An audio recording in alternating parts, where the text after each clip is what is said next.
start by saying your first and last name and spelling that, please? Al Jones, ALJONES. All right, and can you just say what are you hoping to see the most from the upcoming state legislative session? Last legislative session, they had a little disagreement between the House and Senate. Didn't get any. Let me get rid of my phone. I wasn't supposed to be getting phone calls today, but my daughter. Uh, hey, call your mama. I'm gonna do an interview right now. Okay. Oh, okay. All right. Thanks. Well, I need. Okay, fine. What? All right. Do something.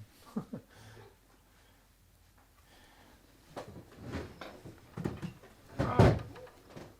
You gonna start over? Yeah, that's fine. You could just start over. Okay. Uh, of course, last legislative session, they had a little disagreement and couldn't come to agreement as far as infrastructure money. And small towns like Lucedale is very reliant on infrastructure because and since 2020, we're the fastest growing county in the state of Mississippi percentage-wise. And Lucedale is one of the fastest growing cities, top 7 as far as growing. So we have growing pains, so it's very reliant on some infrastructure money. So hopefully they can come to agreement, and they usually dole out to county and the city infrastructure money for different projects. That's one of the big things we're hoping to come out of it. And what were the most notable issues? I know you said that one with the infrastructure, but do you see any other issues within the town, city, county this year? And what about notable improvements? All right, repeat your question one time, please. Are there any more issues that you might have noticed around the city or the county that you want to see the change in for the upcoming year? One issue they're going to be facing, which going not direct the city. We have a county school system, but the school choice is going to be a hot topic in the legislative session. How they dole that out, because there's so much money. How they appropriate the money, what leverage they give to the parents as far as where they go to school. Here, our infrastructure, the way our system is that we have a county hospital and we have one county school. And Lucedale is the only municipality in the whole county. So even though we're a city, but we're still kind of one big community that all comes in here. So everything kind of affects, we have a lot of pride, and also funding for the school is a big deal. The funding for the hospital is a big deal. We still have a local radio station, a local newspaper, which is trying to keep our small town structure, but we're having a lot of people move in with this as we go through. But back to the legislature, one thing that, and I doubt if they take it up, but I think y'all did a story on the jailers, as far as us, the city, getting the inmates in the local jail, has been a hot topic that we're still dealing with as far as had an AG opinion, but the sheriff says it's not law, so we're still not able to put our felonies in the local regional jail. And how do these issues manifest within the community? What is being done to combat these issues right now or currently? Is there anything that you can do? Of course, a lot of people in your community don't realize the impact they see, and we're the same way as far as I look at Lucedale, what impacts us, and same thing, the people looks at, what immediately impacts us. But there's bigger issues like it made impact as far as legislation when they lowered the grocery tax, how that infrastructure, how our funding mechanism, the municipality, you pay sales tax, it goes to Jackson, and then they send part of it back to us. That's about 60 to 70% of our revenue comes from sales tax. Where in the county, it's a different structure. They have, ad valorem taxes, they're one of their biggers, and other avenues. So they all kind of come together. So how they, tinker with that, and it makes a big difference, because municipalities only have the power that legislature gives us. That's the way the structure goes out. I mean, the United States gives states authority, and then the state gives municipalities authority. That's the way it works down. So we're governed by what they do. If they make a law, what they take up, it has effects. Some of them major effects, some of them just a trickle-down effect. But what they do in Jackson does affect us. And how can the state help to alleviate these issues in the upcoming year? Can the local community help, and if so, how? And of course, I'm a late coming politician. I didn't get into public service. I spent a career, 38 years in classroom, and before I got this position here. So having said that, we as public officials listen to the constituents. Now, there's a voice that you have in any structure. You have who's being heard. You have, lobbyists that are pushing for the big companies and they're swinging money away. But the bottom line is, if enough people respond, and a lot of times the squeaky wheel gets the oil, if people cry out loud enough, a lot of times they will get some type of response. And that's a give and take in that response, And so we as local officials, matter of fact, our last board meeting, we made a resolution that we'd like funding for this project. We had 3 projects that we put that's our priority that we like. That's us telling them this is our want list.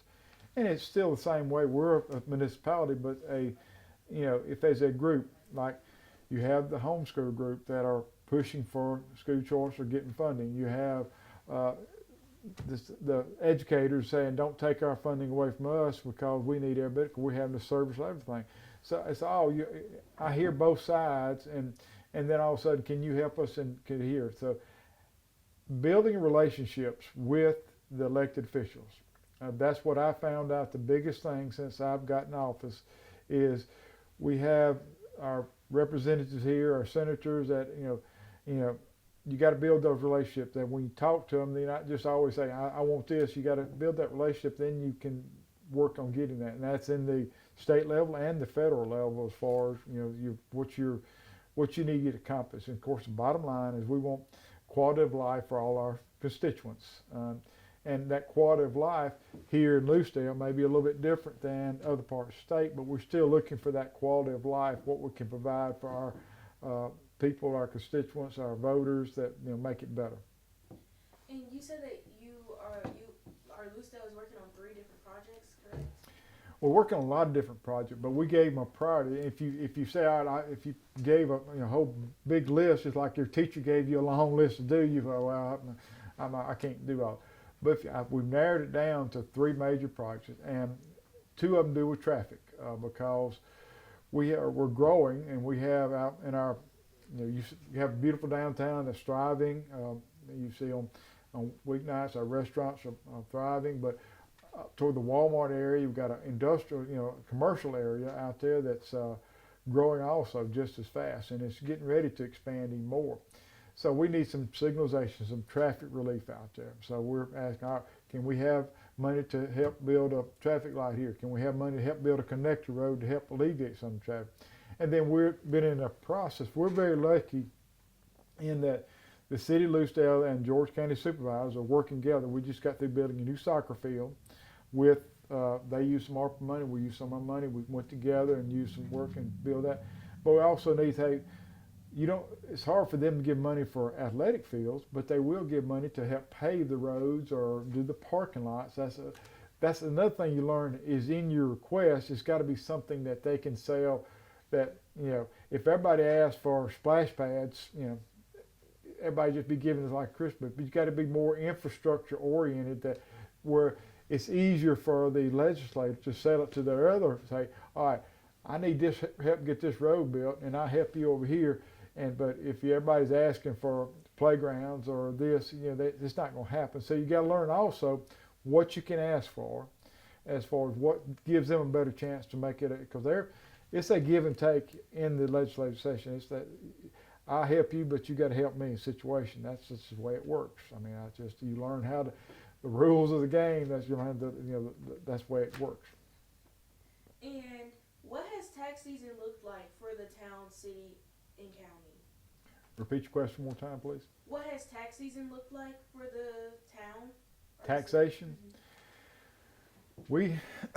Now, you say taxation. The city of Lucedale has 17 mills, and you know what a mill is. And mills can vary in value, but it has had 17 mills for the last 49 years. It hadn't gone over 17 mills. So One time they went up and down, raised it, but it stayed below 17 mills. But the value of a mill has gone up because of all the building here has gone up. So the value of land, that's how mills determined by value. So you'll see the citizens of Lucedale having to pay a little bit more in their tax. In the bottom line, that's what they look at in the ad valorem tax. But we hadn't raised taxes per se. Like I say, our main infrastructure comes from sales tax, and of course, sales tax, you have a choice. You know, if you go buy something, we get a percentage of that back. Where ad valorem tax, if you own land, own property, you got to pay that or you'll lose your land and property. That's your school tax. You know, all throughout the state, that's how all the school tax. They have so many mills that they levy to fund the school system. The county, that they mainly rely on their millage. So the supervisors actually lowered their millage this year, although you're still going to pay a little more tax, bottom line, but they lowered their millage rate because of the growth here in George County. The value of everything went up. So that taxation. Now, other taxation we in the city limit, we have, you know, small fees we charge for this, that, and other, but they're all kind of, you know, go together. We have, you know, if you own a business here, you pay a fee to run that business here. You know, we have franchise fees that we get from, you know, if you have a cable company, the power company, you know, the gas company, they pay a fee to operate here in the city limits. So taxation-wise, we have not raised taxes, although the tax bill will go up slightly this year. So can you clarify if it's been an improvement or deterioration this year? It has been an improvement. Although we didn't get infrastructure money from the state, it just backed up what our time frame getting things done. But as I said, improvement-wise, we have, in our city park, we was able to complete a playground, built from ground up, took an old playground, and our park was donated by the Luces back in when the city was founded 125 years ago, and took the same site, just upgraded. So we did a playground. We was able to get some Gulf Coast restoration money. That is not necessarily tax money, but it comes through the government.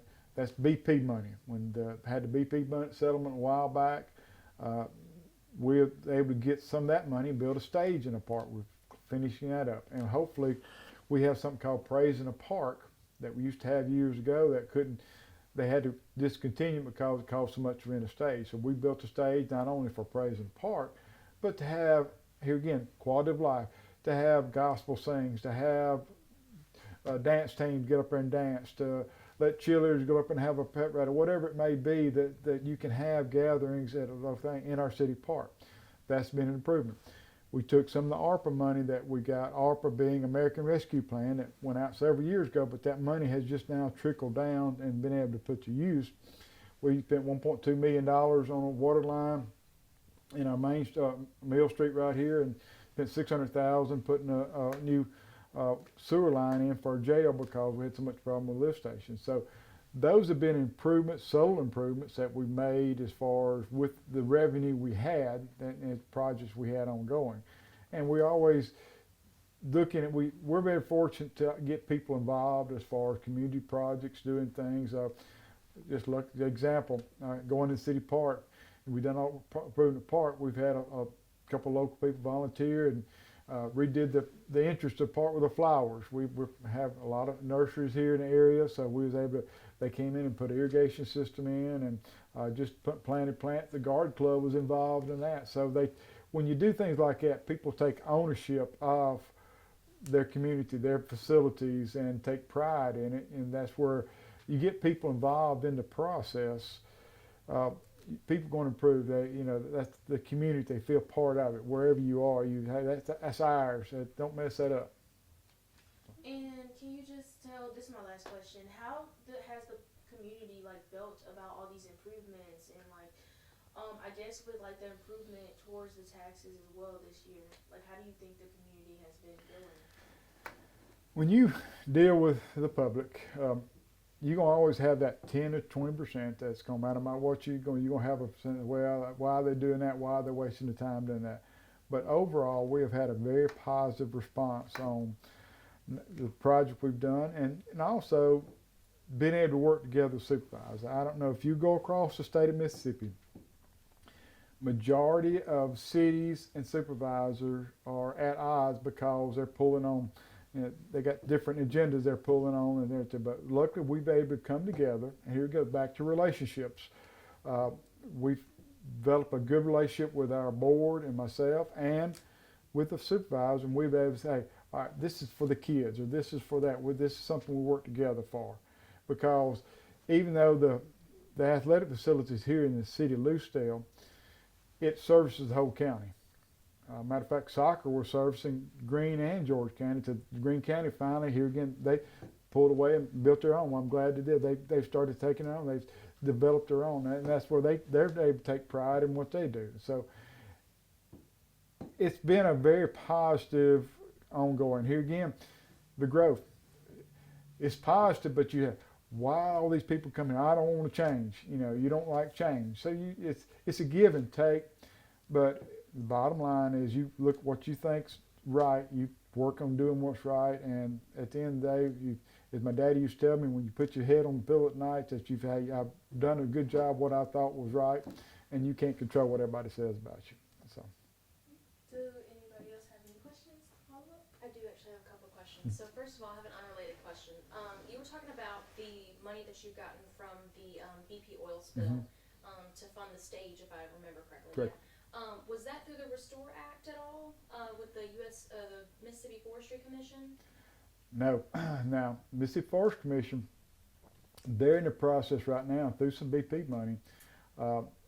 They're supposed to be taking a tree inventory of the city of Lucedale.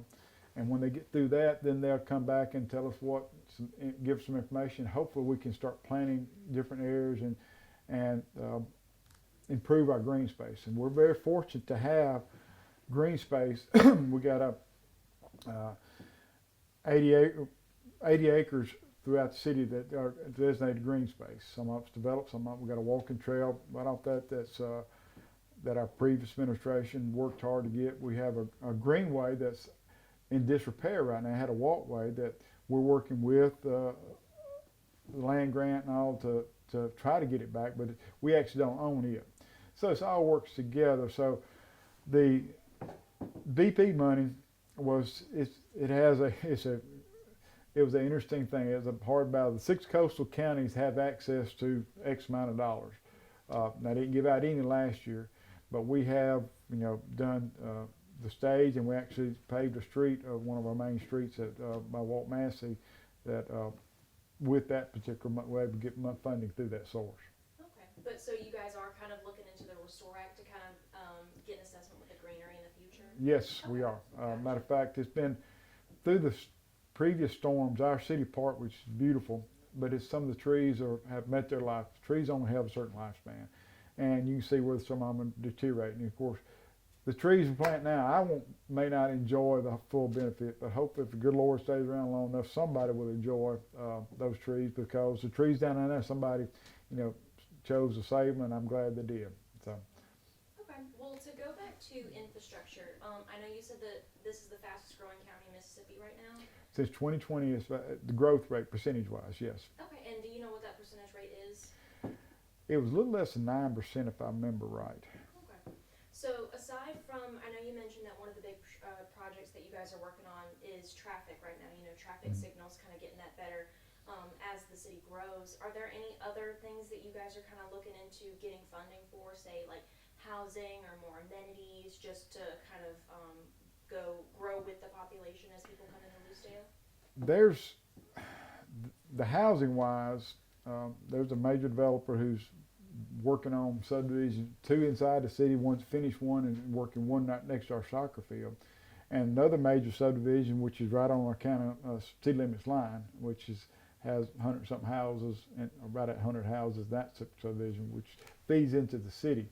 So those housing going now, we've had somebody that's redone this old set apartment that was dilapidated, that was abandoned. They came and bought it and redone it, and they're trying to get some other apartments because rental space is at a premium. There's people can afford to buy a house, but you got to look at different levels at your housing. You have one sector can get in a house, can qualify, but you have some that can't and are just temporary. So you're trying to get different levels of housing. And other projects, we are applied for a splash pad now. Saying, well, but still, quality of life. In our park, since we made our playground, I can't tell you how many birthday parties have been at that park with kids out there playing, which is great because they get out of the house, they're not looking at their phone all the time, they're playing, doing stuff, whatever. It just gives them another avenue. It's a different location, close to our area, close to our where we're getting ready to redo our baseball fields, our old soccer field. We're trying to get it applied for splash pad. And that's the issue that smaller municipalities have. Your big cities have grant writers, and they can go pursue federal grants or state grants or restore grants. They can pursue them. We're smaller where we can't. We have to kind of pick our poison. When you say a grant, there's very few 100% grants. You also got to have matching funds. It could be anywhere from 20 to 50% or more that you got to come up with it. So you got to kind of, when you look at it, how you going to spread out between water and sewer, between your traffic, between recreation. You got to spread it all out. Public safety, we're also trying to write a grant for our fire department, trying to get some jaws of life to that, and our police department trying to get some tag. We're trying to get all this stuff. You got this long list, and it's kind of like when you get your budget. Which if you have to do a budget, you got to say, all right, which one I got to put a little money here, here, and here, and try to space it out, because you don't want to go back to your tax. You don't want to overburden your constituents. And that's one reason people are moving here, because our taxes are low. We have low taxes. You have access to hospital. You can, road-wise, you can be 4-lane. You can be in Hattiesburg. You can be in Mobile. You can be in the coast. Or, you can be 4-lane to about anywhere, because this is where we're located geographically, and it's that we have enough rural area. People go out. People want to get away from the homeowner association. How I want to get up? I want to do what I want to do out there. You got that population. Get out there in the country and build a house.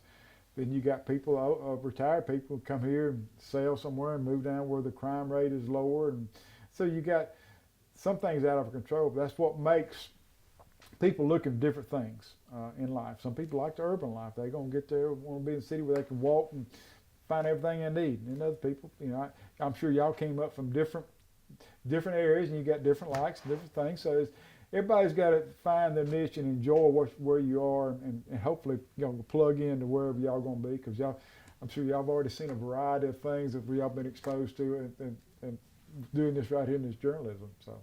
Yes, sir. Okay, so to go into a combination of the growth population, and I know you said that Lucedale has a county school, correct? Correct. So have you guys been looking into, or have you needed to look into maybe growing the school system at all with the growing population, and do you guys have any plans to do anything with that? Here again, back to relationship. I have a good relationship with the superintendent, and they're in the process of what stage they're getting an architect right now to draw up some plans of what, here again, you draw up your plans, you got your wish list, but then you got to, can you afford this particular facility?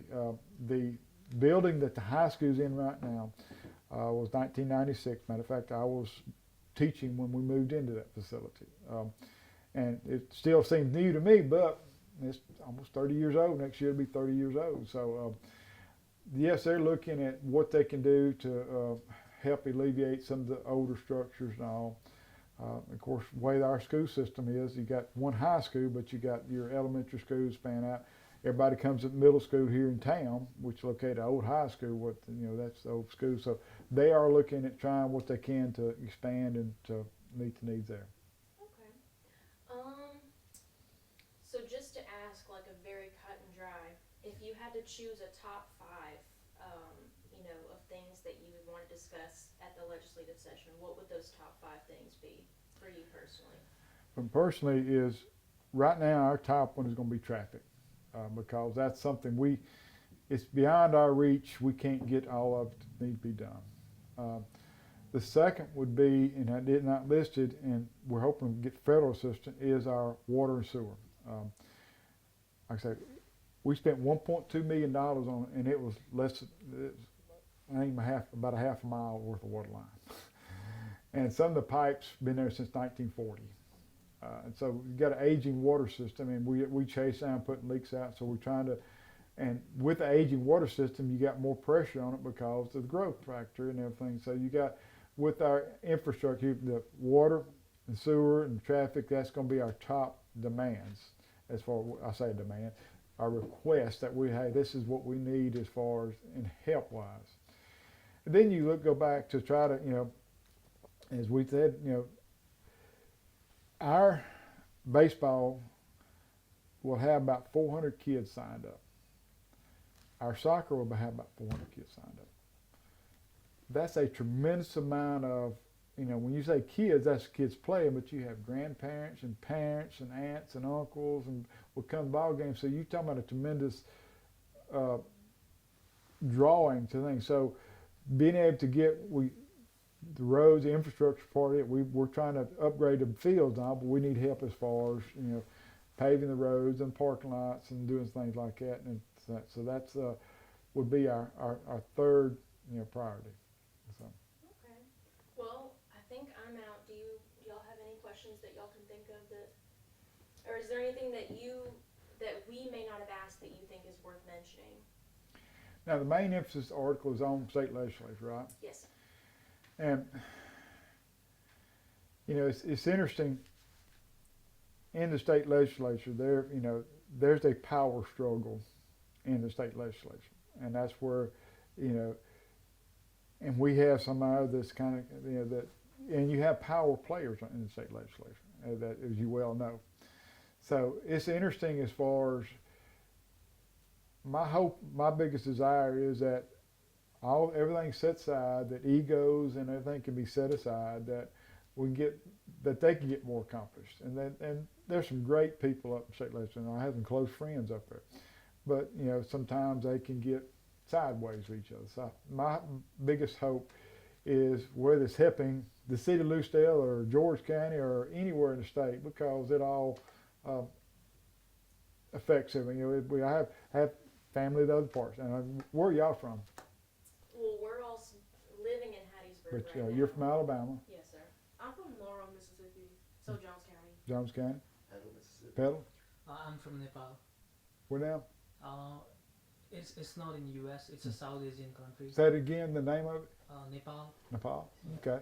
So you have a wide variety of thing you have here, but whatever it is, if you're in Hattiesburg right now, and of course, Hattiesburg has it's a great town, but they had issues with, had to have a curfew a while back. You had issues there. Laurel is a great town.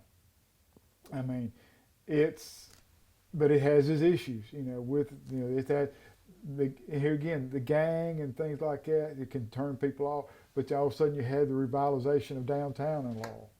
I mean, and it was kind of sparked on by a TV show that kind of got things going, but you never know what the catalyst will be, something that would turn something on. What's y'all's biggest, what's the difference in the culture over there versus over here? Like culture, like what do you mean by culture? Like the way you live, when you came on, what was the biggest shock you had when you came to the United States? Food. Food? Yeah. I like food. And see, all right, our downtown is food driven. We have 4 or 5 restaurants. I mean, we got a lot of unique shops.